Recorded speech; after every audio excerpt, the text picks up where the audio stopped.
The reason we're here, besides the fact that the Privy Council office defied an order of this House and decided to edit documents or tell departments to edit documents, that's not what the House had asked for. I would ask the member a question about the SDTC Act and the Conflict of Interest Act. Both say that government office holders cannot personally, and their family members cannot personally benefit for serving in that office.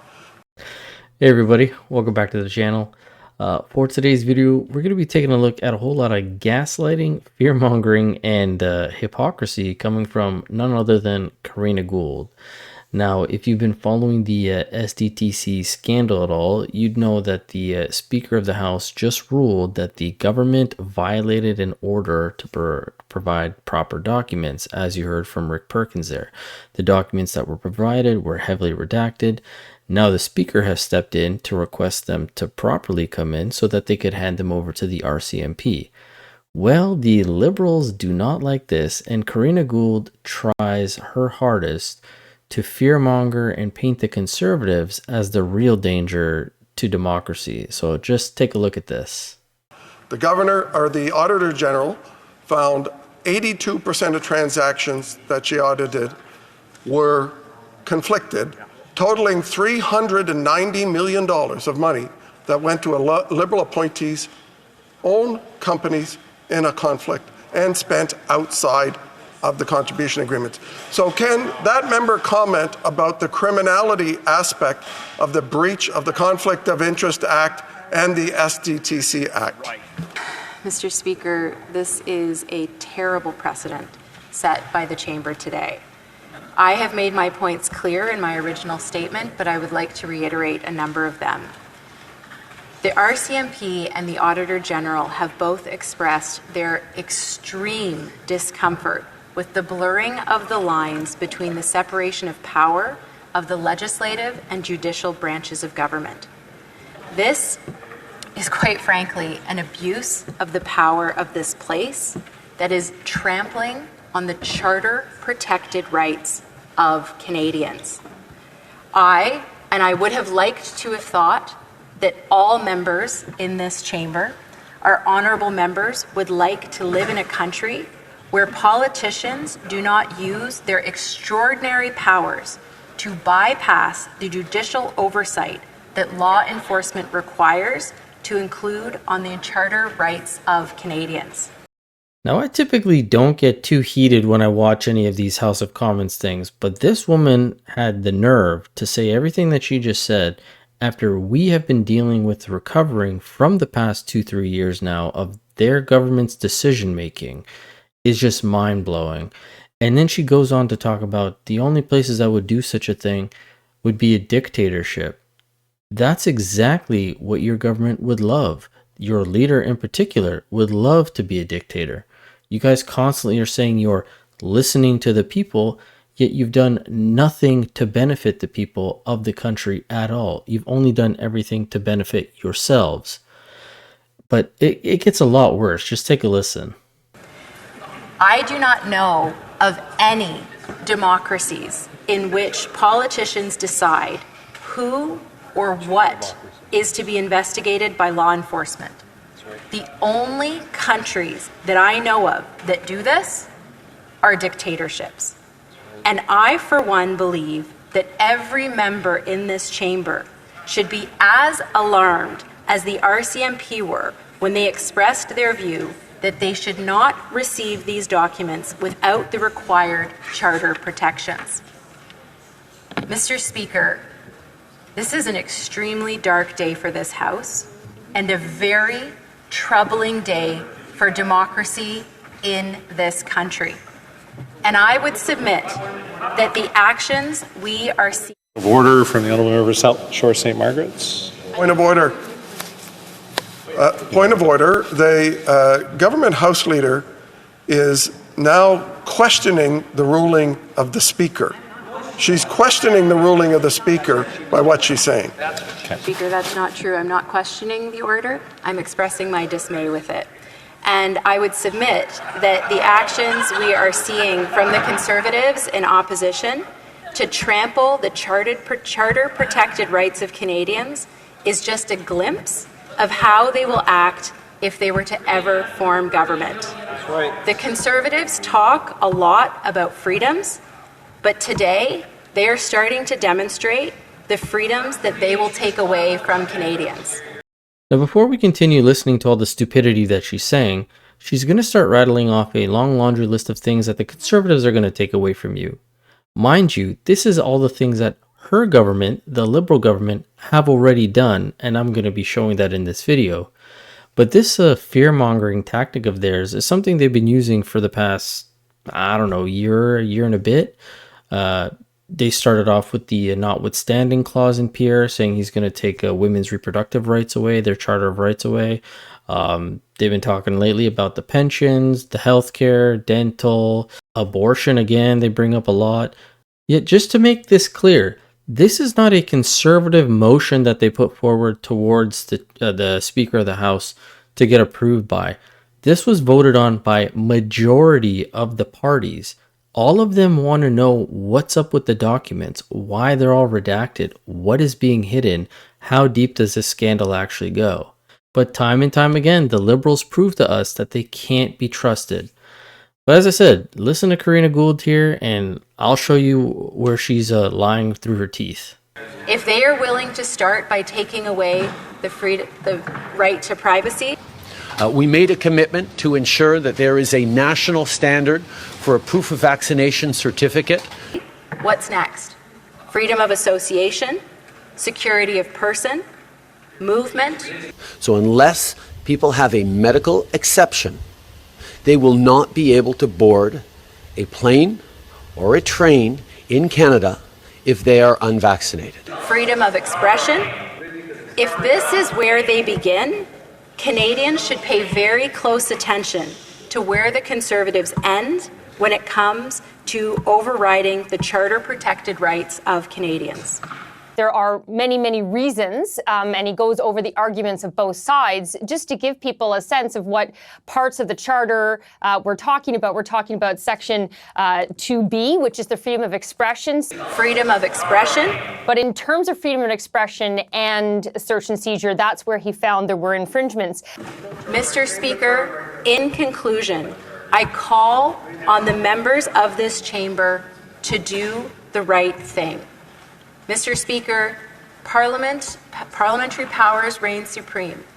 But just because you have the power to do something doesn't mean that you should. Thank you, Mr. Speaker.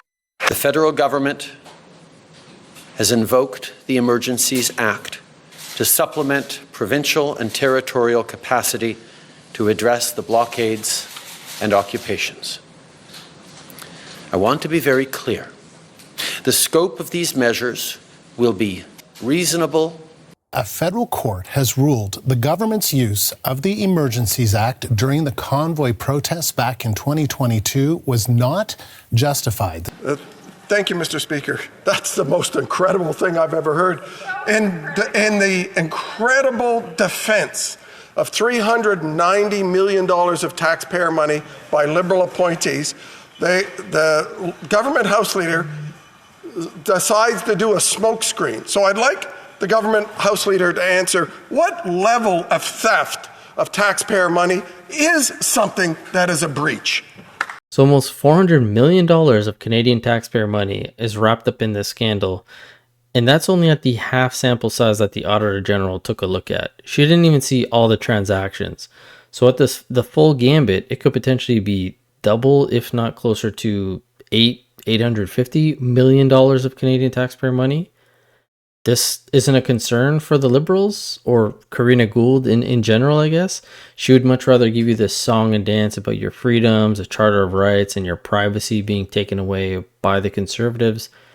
Yet that's exactly what the Liberals have already done, which I just showed you. And just to make it clear, this isn't even though the Conservatives put forward this motion to the Speaker and to the House to get these documents so that they could give them to the RCMP, it was voted upon by all of the members in the House. So the NDP, the Bloc, all of them also want to find out what's going on. And Karina Gould rebuts Rick Perkins here, which is terrible and makes no sense. We'll get into that. But also the Bloc goes after her as well. So take a look at this. Honourable Government House Leader. Mr. Speaker, it's unfortunate that the member opposite is not focused on what the motion is asking and what my argument is about the charter-protected rights of Canadians. There is nothing that says parliamentary committees can't use this information for themselves. It is the fact that they are requesting this information and sending it to the police, bypassing judicial oversight, bypassing the very important separations of legislative and judicial branches of government. The police, the RCMP, in their response to the committee, stated that police independence is important in Canada. It is a part of our democracy that is paramount. And what this motion is doing is attempting to override that. That is what Canadians should be concerned about. And the fact that the member opposite doesn't understand that that's what this is about is of grave concern to me and should be of grave concern to all Canadians. Questions and comments. The Honourable Member for Laurentides-Labelle. Good evening, Mr. Speaker. I feel like I'm at Proc again. So I'll do what I usually say at Proc. We have a sub-amendment now that has been tabled, but let's go back to the fundamental, the amendment, right? And there was an order of the House, and the order was not followed. Now, we are once again trying to find a way to either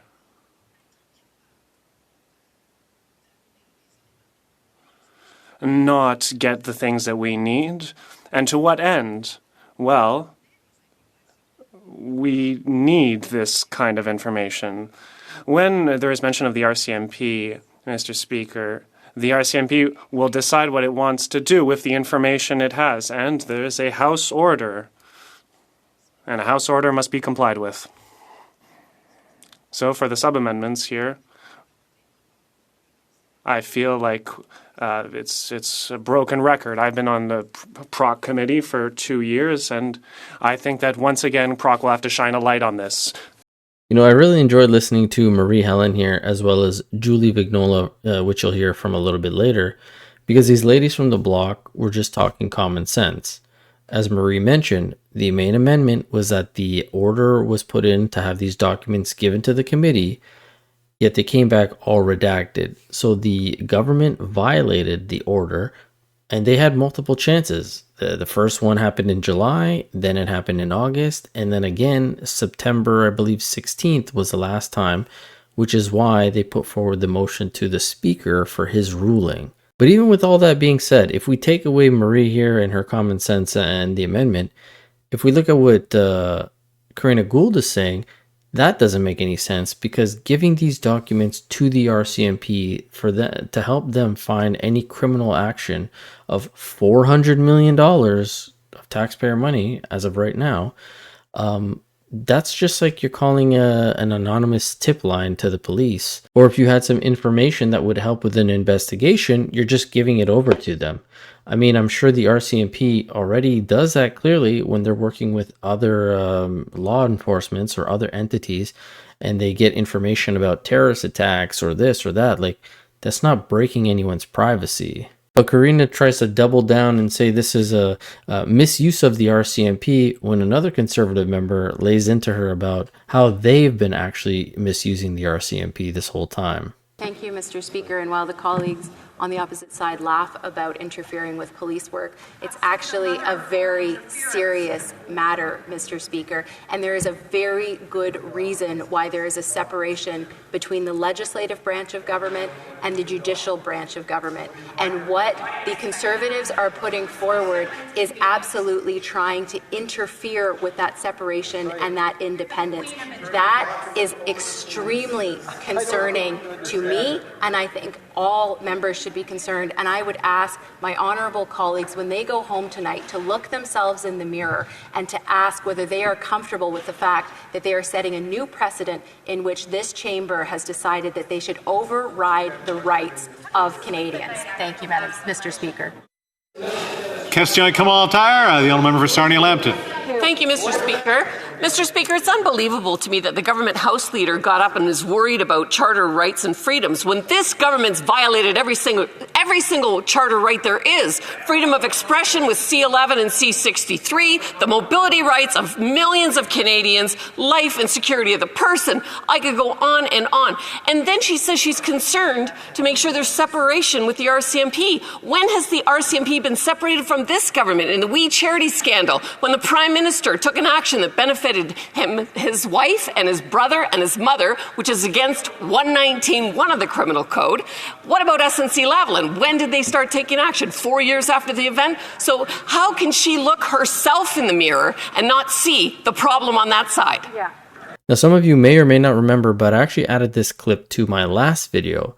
But what I didn't play for you was Karina Gould's response to this. And she actually went as far as to accuse this member, the Conservative member, of being a conspiracy theorist when a lot of these examples that she gave have already been proven. Honorable Government House Leader. Mr. Speaker, I'm very concerned about some of the allegations that the member opposite made, and I'm worried that she's spending a lot of time in internet conspiracy theories as opposed to in reality. But what this House is doing... Order, order. With all the seriousness of this debate, I would ask honourable members to keep their comments to themselves and participate in the questions and comments portion of our debate. That's why it is here. People stand and ask questions. So I appreciate the question that was just asked, and I allow the same latitude to the honourable Government House Leader to ask that question. Thank you, Mr. Speaker. I can only surmise by the reaction from my colleagues opposite is that it's making them a bit uncomfortable knowing that what they are doing is trampling the charter rights of Canadians, and that they are taking the extraordinary powers of this place in use for political gain to override the rights of Canadians. Mr. Speaker, this is where it begins. I hope that my honourable colleagues reflect seriously upon this and decide that this is also where it should end, because that is not what Parliament should be doing. They should not be overriding the rights of Canadians. We have extraordinary powers in this place for a very good reason, but it is not so that legislatures can direct the police. That should not happen in a democracy, and that is a very slippery slope, and I hope all members of this place take that seriously, reflect upon it, and think about what their duties are as they sit in these seats and are here to supposedly stand up for the rights and freedoms of Canadians. Thank you, Mr. Speaker.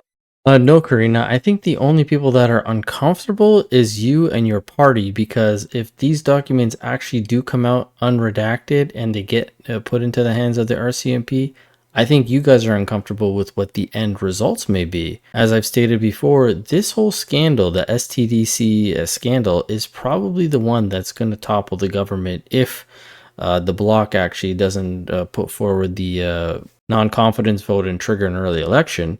But actually, speaking of the bloc, we have Julie Vignola here now actually challenging Karina on what she's saying and saying that she's actually wrong about this being interference with the RCMP. The Honourable Member for Beauport-Limoilou. Thank you, Mr. Speaker. I talked about the importance of separating the three powers. Yes, that's at the very basis of democracy. What is asked at the moment doesn't stop me from being for these three separations of power. We're not giving an order to the RCMP. Potential proof should be published, and something may be acted upon. It's not an order. If it was an order, it would go beyond our order, our jurisdiction. We're giving potential proof. Does she make the distinction between offering a potential piece of evidence and interfering in a power that's not ours? The Honourable Leader of the Government in the House. Mr. Speaker, my honourable colleague can read the letter that the RCMP Commissioner sent, a letter sent to the House of Commons. He said that the documents will probably not be able to be used because they go beyond the charter rights of Canadians. Mr. Speaker, like the Speaker said, it's something that is very rare, very unusual. This is unprecedented. that the House of Commons ask a document from one party and give it to another party. It's not even using the documents. The Conservatives are saying that they think there's something criminal therein. The RCMP gave an answer. It investigated. They found nothing criminal. It's up to their police independence to determine whether they will investigate or not. It's not up to the House to determine this. Now, the funny thing about what Karina Gould just said there was this was the same sort of rhetoric that the Liberals were using when questioning the whistleblower at the committee hearing, Witness 1, essentially trying to discredit anything that he had to say, but this guy was very prepared and he came back right at him. So again, if you bring in the RCMP and they do their investigation and they find something or they don't, I think the public would be happy with that, but I don't think we should leave it to the current federal government or the ruling party to make those decisions, because let the public see what's there. And do you believe that the RCMP doesn't have authority to investigate in this matter? No, I definitely believe they have authority.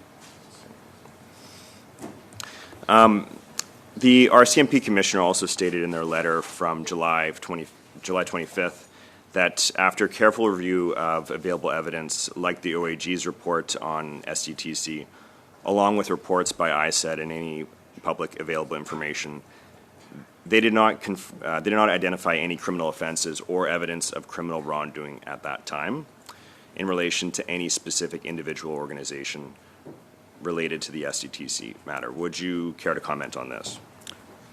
I think all the information the RCMP has received from ISED or the AG, again, the question to them is, were any of them looking for criminal intent?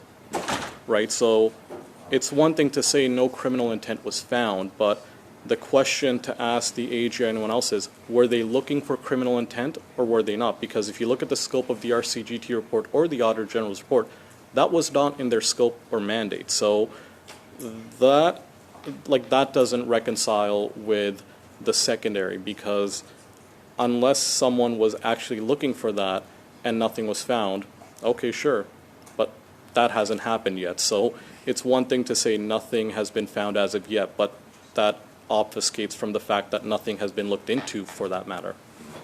And again, this is why the documents were requested, and they weren't requested to be redacted. The PCO, the Privy Council officer of the Prime Minister, was the one who went ahead and did that on their own accord. So yeah, that's why we need to get the real documents, send them to the RCMP to see if there's any criminality. And the block, Ms. Vignola, doubles down on that and explains it a little bit more to Karina Gould here. Very quickly, we agree.